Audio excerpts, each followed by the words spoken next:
In chapter 921, we saw Kaido in dragon form covering the sky in Wano. It is likely that he has eaten the mythical Dragon Zone Devil Fruit, or maybe this form is not due to his Devil Fruit power, and it could be something else. I will talk about this later on in this video.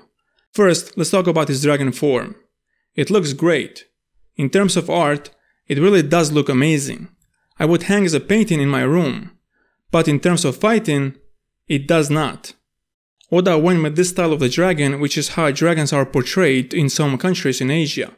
I get the fact that he went what is popular there and not what would be the best for the story. To me, this doesn't look like a dragon, but more like an overgrown lizard, or a snake with hair. As I said, it looks great in terms of art, but what can this dragon do in a fight? Look at those tiny hands and legs. Was this the reason why Kaido did accept X-Drake to be part of his crew? As soon as Kaido saw that X-Drake has tiny hands like him, Kaido said, "Welcome to the club, brother. I know your pain." Here's the thing about designing creatures like these. There is a rule that you always have to abide by if you want to come up with something great. If you ever saw a creature and you were surprised at how good it was, and you were wondering how did the designer come up with that. Here's the most important thing. You don't design what you think will look good, but what the story needs, and especially in terms of functionality. What is the role of this creature in the story? Here are a few examples. Let's just say in your story you want this creature to fight in the air as well. So what you do is you design the wings for this creature. Then maybe you want the opponent of this creature to be a swordsman.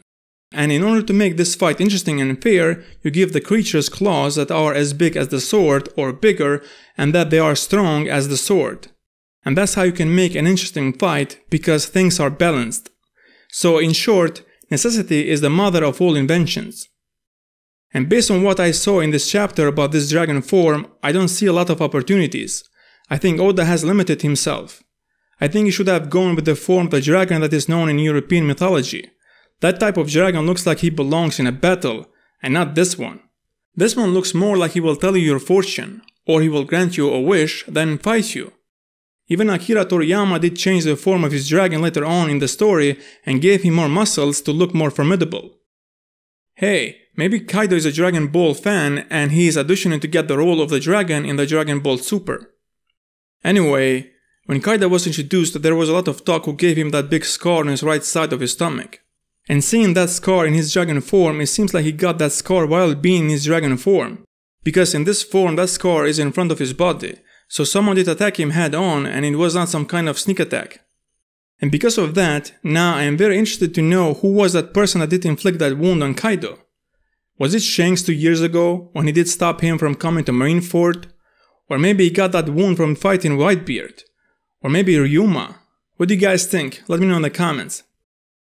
Anyway, seeing Kaido in this form, I don't think he can do much in a battle. He is very big, which means that he is not fast. And due to him being very big, he is an easy target. We saw what did happen when Jack did try to fight Nekomamushi and Inuarashi in his mammoth form. He was at a big disadvantage. Nekomamushi did ragdoll him like Khabib does to his opponents. And then Jack did revert to his human form.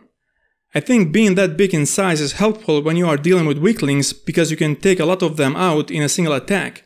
Kaido can just use his weight and land on an army and crush everyone. But it will not work against strong people. At the beginning of this video, I said that maybe his dragon form, it is not due to him eating the mythical zone dragon Devil Fruit. I made a theory a while back where I did talk about Kaido having multiple powers, and these powers were given to him. He was modified and he has surpassed human limitations. And that's why he is not called a human anymore. The link is in the description if you want to watch that theory. Anyway, in this chapter we saw that his eyebrows in his dragon form look the same as Sanji's and his siblings, which we know for sure that they went through genetic modifications to obtain different powers. So this panel could mean that Kaido went through a similar process. Kaido's title is All Kinds of Beasts, so based on his title he has multiple forms and not just one. And this would make a lot of sense because, as I said, this form does not look like it will give you an advantage in a battle. But maybe Kaido uses this form just to travel, and if that is the case, then I do understand why Oda went with this form. Because this form of the dragon is a lot faster than the European form of the dragon. Since it has no wings, this means less drag, and because of that it can fly faster. Trust me about this, I did learn a thing or two about aerodynamics from Formula 1. Anyway, if Kaido was a Delphoid user, then why people are so surprised by his powers? And they are not calling him a human, but a thing. I think it is because they cannot understand his powers. There are a lot of Delphoid users with crazy powers, but no one is saying that they are not humans. If people are calling Kaido a thing because of him transforming into a dragon, then what about Manga? His powers are mythical too, but you don't hear anyone calling him a thing. I think the reason why people cannot describe what Kaido is, it is due to his powers being unique and that he has multiple powers. He can transform into other forms as well. If this is the power of his devil fruit, then why would Oda show us so early on in the arc? Because usually the ultimate power or form it is revealed during the fight. And this is not done just in One Piece but in general, in order for the fight to have a bigger impact on us. And especially for a Zoan Delphoid user, since this type of Delphoid is more simple than the others. They can only transform into one animal, and their awakening power just gives them crazy durability and they can fight for a very long time, while the other types of devil fruits have multiple levels. For example, Luffy has multiple gears and various forms of attacks, and when he will awaken his devil fruit he can turn his surroundings into rubber. I think Oda has done this on purpose so he can surprise us later on in the arc. Most people are thinking that his power is mythical Zoan Dragon Devil Fruit, and when during the battle Kaido will transform into something else, everyone will be shocked. Because usually the characters have only one Devil Fruit power, and then they will start wondering what is going on. How can Kaido transform into something else as well? Anyway, what do you guys think about what I said? Do you agree or disagree, or you have something else to add? Let me know in the comments. Thanks for watching, like and share if you liked this video, subscribe for more One Piece videos, and see you in the next video.